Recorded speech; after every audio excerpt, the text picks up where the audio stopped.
Hello guys, welcome to our channel. Good morning, good afternoon, good evening to you all, depending on where you are watching from. And I hope you're all doing well. Over 4,500 Nigerians are already killed in 2021 by bandits. This is coming out from Nigerian Labour Congress. Before I start, if you're just watching us for the first time, please do us a favor by hitting the subscribe button down below. In that way, that will notify you whenever I drop a new video. And I pray as you keep supporting our channel, God will keep sending people to support you. Amen. Now, this is a bit. The Nigerian Labour Congress and a coalition of civic society organizations have decreed the ongoing and increasing violent killings nationwide.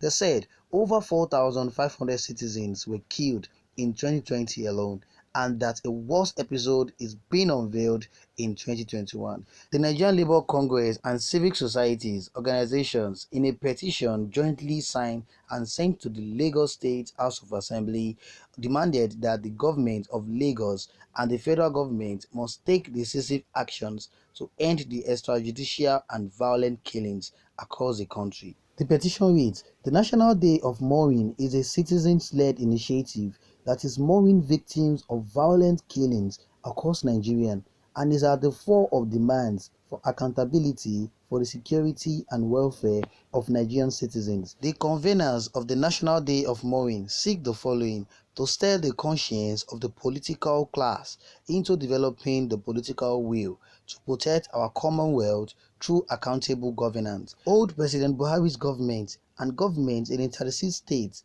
and Abuja responsible for the worsening insecurity crisis, and remind them that security of lives and property is one of their most scared duty under the Nigerian Constitution. Demand an end to all anti-people and anti-poor policies like privatization, removal of subsidy, and increase in fuel price and electricity tariff, privatization of water and other basic services, downsizing and mass sacking, underfunding of education and healthcare, all of which constitute trigger factors for insecurity, crime, violence and crisis. Express solidarity with grieving communities across the country as we acknowledge and accord dignity to every single Nigerian life that has been lost or disrupted due to violent crisis. We kindle our sense of nationhood by reminding ourselves that we are in this together and that the office of the citizen is the most powerful office that can be occupied in the country. The Nigerian Labour Congress and the civic societies stated that in 2020, Nigeria lost 4,556 persons to killings as against at least 3,188 in 2019. Our prayers are there should be an emergency session at the Lagos State House of Assembly on the state of security in the country as it affects the Southwest and particularly Lagos, to hold a joint session with federal representatives from Lagos to come up with an unified position on the state of security in Nigeria. Commence citizens' engagement, including town hall meetings on specific security challenges in your respective constituencies, with a view to arriving at workable and inclusive solutions. Convey the feelings and frustrations of Nigerians to Mr. President, being the Chief Security Officer of the nation, with a view to coming up with a holistic solution to the problem.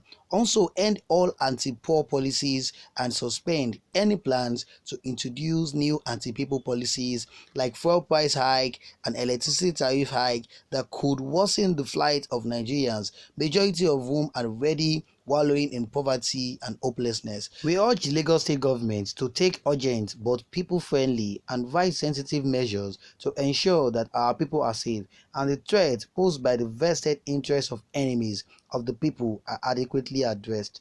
Alright guys, that's it for the news, and let me share my opinion with you. There are so many issues to talk about, but I will just breathe a little out of it because the matter no fit end finish. The National Labour Congress has said up well, very well. This group are the people that fight for the human right. This group said that over 4,000 Nigerians has been killed by bandits and others. But the truth of the matter is that the blood of those that were killed will forever be on the hands of these bad governments. Right from 2020 till now, when talking about these killings, the massive end-SARS killings of innocent lives, the lives of protesters that were killed at the Lekki toll gate, these innocent lives that came out protesting for their rights, yes, the police will arrest them, accusing them of a violent act. A Nigerian police will tell you, if you misbehave, I will shoot you. How can this be happening in a country that has its own constitution? This was written by the leaders and yet it has been destroyed by them. These bad governments eat everything from the citizen. As a matter of fact, this National Labour Congress and the other groups won't stop until this their wish has been granted. Recently, the National Labour Congress had protested in Kaduna State over bad ruling government in the state, increase in kidnapping, killings, and massive sacking of their workers. It was then reported that the governor of the state, Peter El-Rufai, had to send hoodlums to attack and disrupt that protest, also declaring the leader of the National Labour Congress wanted. Of course, we all know that the governor will deny these allegations against him.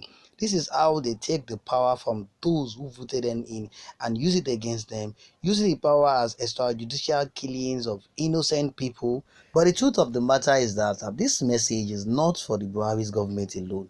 It also occurs to the 36 state governor we have in the country, because there is no part of the country that have not faced any of all these crises.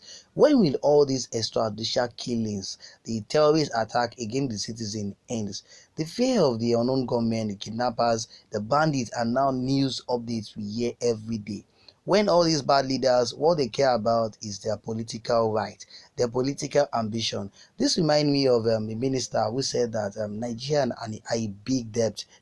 So where is the money gotten from the high price of fuel? Where is the money being looted from all these selfish politicians? Not to even talk about the money all these politicians that they collect as salary, and yet they will still steal from the country. This is the high time the people's voice needs to be heard and considered. Enough of all these extrajudicial killings of innocent lives. That is why the people in the Biafra in the southeast and the people in the southwest, the Yoruba nation, are on the run protesting for their new nation. These people are not ready to stop until the government grants them their wishes. No power belongs to any woman, but all power belongs to God. The powers that are being used against the people, causing the death of so many lives of innocent. We know that this country is already ruled by a set of bad leaders who are one of the biggest problems we are facing in the country today. These bad leaders might have taken this power from the people, but they should remember that all everlasting power are from God Almighty.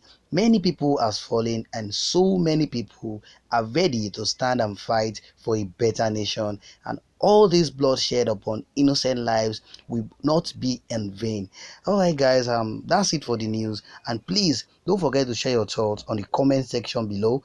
After watching, please don't forget to subscribe, like and share. See you next time till I come your way. Bye bye.